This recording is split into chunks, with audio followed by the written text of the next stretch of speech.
एक तरफ भारत चांद पर पहुंच रहा है और दूसरी तरफ हमारी सड़कें गड्ढों से भरी हैं। ये एक ऐसा पैराडॉक्स है, एक ऐसा विरोधाभास जो हम में से कई लोगों को सोचने पर मजबूर करता है।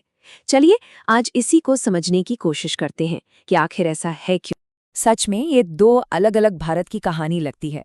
एक तरफ हम मंगल और चांद पर मिशन भेज रहे हैं, जो कि एक जबरदस्त टेक्नोलॉजिकल अचीवमेंट है, और दूसरी तरफ हमारे ही शहरों में पुल गिर रहे हैं और ट्रैफिक जैम हमारी रोज की जिंदगी का हिस्सा बन गया है। ये कैसे मुमकिन है? तो सवाल यही उठता है कि एक ही देश में दुनिया को टक्कर देने वाली कामयाबी और इतनी बड़ी नाकामी एक साथ कैसे चल सकती है। इसका जवाब काफी दिलचस्प और थोड़ा पेचीदा है, और आज हम इसे परत दर परत खोलकर देखेंगे।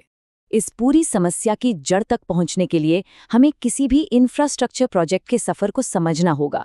माना जाता है कि ये सफर 5 बड़े स्टेजेस या कह लीजिए 5 पिलर्स पर टिका होता है, और मुश्किल ये है कि हर पिलर पर फेल होने का खतरा बना रहता है।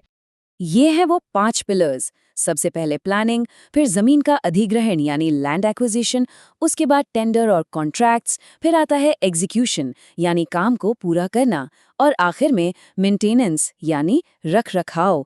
चलिए एक एक करके देखते हैं कि गड़बड़ कहाँ होती है, और शुरुआत करते हैं पहले पिलर से, प्लानिंग से।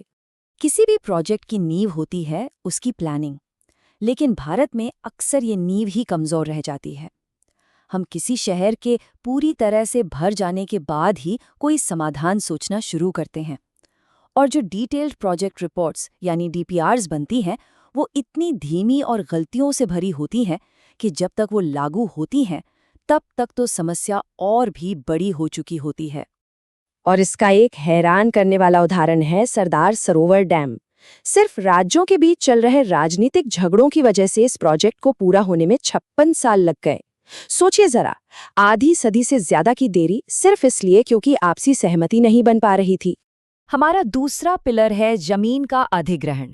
ये एक इतनी बड़ी रुकावट है जिसने भारत के सबसे बड़े और एम्बिशियस प्रोजेक्ट्स जैसे कि बुलेट ट्रेन की रफ्तार पर भी ब्रेक लगा दिया है।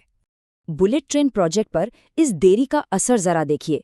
2022 तक सिर्फ 67% जमीन ही मिल पाई थी, और इसका नतीजा, जो प्रोजेक्ट 2022 में पूरा होना था वो अब 2029 तक के लिए टल गया, और उसकी लागत 83% बढ़ गई। मतलब बजट लगभग दुगना हो गया। अब आते हैं तीसरे पिलर पर, टेंडर और कॉन्ट्रैक्ट। यहीं पर एंट्री होती है L1 सिस्टम की, यानी लोएस्ट बिडर सिस्टम। इसका सीधा मतलब है कि सरकारी कॉन्ट्रैक्ट उस कंपनी को मिलता है जो सबसे कम पैसे में काम करने का दावा करती है, भले ही उसकी क्वालिटी या पुराना रिकॉर्ड कैसा भी हो। और बस यहीं से दिक्कतों का एक नया सिलसिला शुरू हो जाता है। अब सोचिए, कोई काम असल में 10 करोड़ का है, लेकिन एक कॉन्ट्रैक्टर उसे 6 करोड़ में करने का वादा कर देता है, सिर्फ कॉन्ट्रैक्ट जीतने के लिए। वो 40 से 50% कम बोली लगाता है। अब उसे अपना फायदा भी तो कमाना है, तो वो क्या करेगा? जाहिर है वो मटीरियल की क्वालिटी गिरा देगा, और इसका नतीजा क्या होता है ये हम सब जानते हैं। चौथा पिलर है एग्जीक्यूशन। मान लीजिए कि प्लानिंग भी हो गई और टेंडर भी मिल गया, लेकिन फिर भी प्रोजेक्ट सरकारी बाबुओं और ब्यूरोक्रेटिक मेस के एक ऐसे जाल में फंस जाता है जहां एक डिपार्टमेंट को पता ही नहीं होता कि दूसरा क्या कर रहा है। मुंबई के गोखले ब्रिज की कहानी इस तालमेल की कमी का एक परफेक्ट और दुखद उदाहरण है। यहाँ हुआ ये कि एक नया पुल बनाया जा रहा था एक पुराने पुल से जोड़ने के लिए, लेकिन कुछ बहुत ही अजीब हो गया। ये पुल 6 फीट ऊंचा बन गया। क्या कोई इस बात पर यकीन कर सकता है? हुआ ये कि एक एजेंसी ने प्रोजेक्ट के बीच में अपनी पॉलिसी बदल दी, और नया बना पुल उस पुराने पुल से जुड़ने के लायक ही नहीं रहा। ये एक ऐसी मजाकिया गलती है जिसका खामियाजा आम जनता को भुगतना पड़ता है। और आखिर में आता है हमारा 5वां और आखिरी पिलर, रख रखाव यानी मेंटेनेंस। ये भारत की एक पुरानी कहानी है। हम बड़ी बड़ी चीजें बनाने में तो बहुत अच्छे हैं, लेकिन उन्हें संभाल कर रखने में अक्सर चूक जाते हैं। प्रोजेक्ट्स पूरे तो हो जाते हैं, लेकिन फिर उनकी कोई सुध नहीं लेता, जिससे वो वक्त से पहले ही खराब होकर ढहने लगते हैं। तो क्या इसका कोई हल है? बिल्कुल है। और अच्छी बात यह है कि हमें कुछ नया आविष्कार करने की जरूरत नहीं है। दुनिया के कई देशों ने इन्हीं मुश्किलों का सामना किया है और उनके हल भी निकाले हैं। तो चलिए जरा दूसरे देशों की प्लेबुक पर एक नजर डालते हैं। ये टेबल साफ साफ दिखाती है कि भारत के तरीके और दुनिया के सॉल्यूशंस में क्या फ़र्क है। चाहे वो ज़मीन अधिग्रहण हो, टेंडरिंग हो या फिर मेंटेनेंस, हर समस्या के लिए दुनिया में कहीं ना कहीं एक बेहतर तरीका मौजूद है। मिसाल के तौर पे साउथ कोरिया का जमीन अधिग्रहण का तरीका देखिए।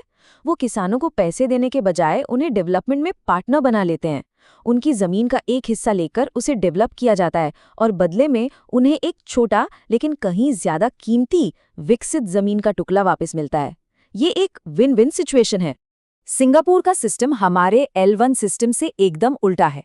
वो क्वालिटी और फीस मॉडल यानी QFM का इस्तेमाल करते हैं, जहां 70% अहमियत क्वालिटी को दी जाती है और सिर्फ 30% लागत को। उनका मानना है कि थोड़े पैसे बचाने के लिए लॉन्ग टर्म क्वालिटी से समझौता करना बेवकूफ़ी है, और वो बिल्कुल सही है। और मेंटेनेंस के लिए हम जापान से सीख सकते हैं। उनका सॉल्यूशन कमाल का और बहुत सिंपल है।